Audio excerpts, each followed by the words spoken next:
السلام علیکم ورحمۃ اللہ وبرکاتہ۔ سوال ہے کہ طواف کے 7 چکر ہوتے ہیں، ان کے لیے کتابوں میں 7 دعائیں لکھی ہوئی ہیں۔ ان 7 دعاؤں کا 7 چکروں سے کیا تعلق ہے اور اس کی شرعی حیثیت کیا ہے؟ الحمد للہ وحدہ والصلاۃ والسلام علی من لا نبی بعدہ وبعد۔ طواف کے 7 چکروں کی جو 7 دعائیں کتابوں میں لکھی ہوئی ہیں، اس کی شرعی حیثیت بالکل نہیں ہے۔ نبی کریم صلی اللہ علیہ وسلم سے ہرگز 7 چکروں کے لیے 7 دعائیں ثابت نہیں ہیں، اور نہ ہی صحابہ کرام سے ثابت ہے۔ یہ بعد میں آنے والے علماء نے اپنی طرف سے بنا کر لوگوں کو کہیں سمجھانے کے لیے کہا ہوگا کہ یہ دعا کر لیں پہلی میں، دوسری میں یہ کر لیں، جبکہ ایسے کی ضرورت نہیں تھی۔ اس کو لوگوں نے اب دین بنا لیا ہے۔ عامت الناس اسے فرائض طواف میں سے شمار کر رہے ہیں۔ وہ کہتے ہیں کہ گویا یہ ایک فرض ہے، ہر چکر کی یہی دعا پڑھنی ہے جو کہ درج کی گئی ہے، بلکہ اس سے آگے بڑھ کر اجتماعی صورت میں اس کو پڑھتے ہیں۔ ایک قاری صاحب آگے لگے ہوتے ہیں اور وہ پیچھے پیچھے اس کے مطلب یہ شروع کر لیں آپ لبیک اللہم لبیک، اور پیچھے وہ ساری جماعت کہتی لبیک اللہم لبیک۔ اس کی بھی شرعی حیثیت نہیں ہے۔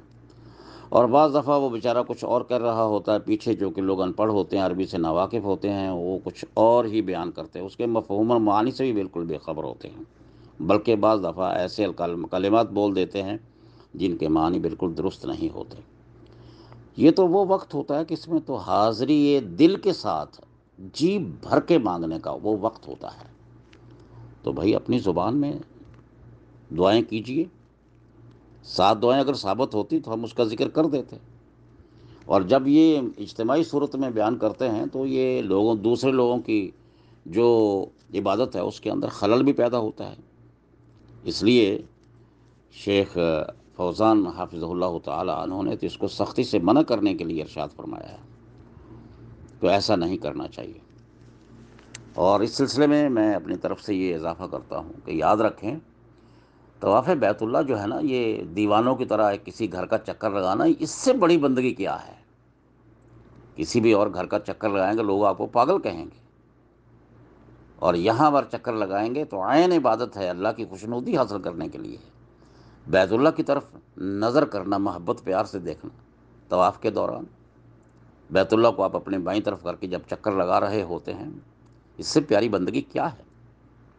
اور اگر آپ نے مانگنا ہی ہے تو اپنی زبان میں مانگ لیجیے، اور یاد رکھیں کہ اظہار ما فی الضمیر جو انسان اپنی مادری زبان میں کر سکتا ہے وہ کسی دوسری زبان میں ہرگز نہیں کر سکتا۔ دل کھول کے مانگتا ہے۔ اس لیے ان چکروں کی کوئی حیثیت نہیں، اس سے گریز کرنا بڑا لازم ہے، ان کو ترک کرنا لازم ہے، کیونکہ نبی کریم صلی اللہ علیہ وسلم کی یہ سنت نہیں ہے، اور اس کو سنت سمجھ لیا گیا ہے، عبادت بنا لیا گیا ہے۔ اللہ تعالی ہمیں سمجھ عطا فرمائے اور اس سے ہمیں نجات عطا فرمائے۔ واللہ اعلم بالصواب۔ والسلام علیکم ورحمۃ اللہ وبرکاتہ۔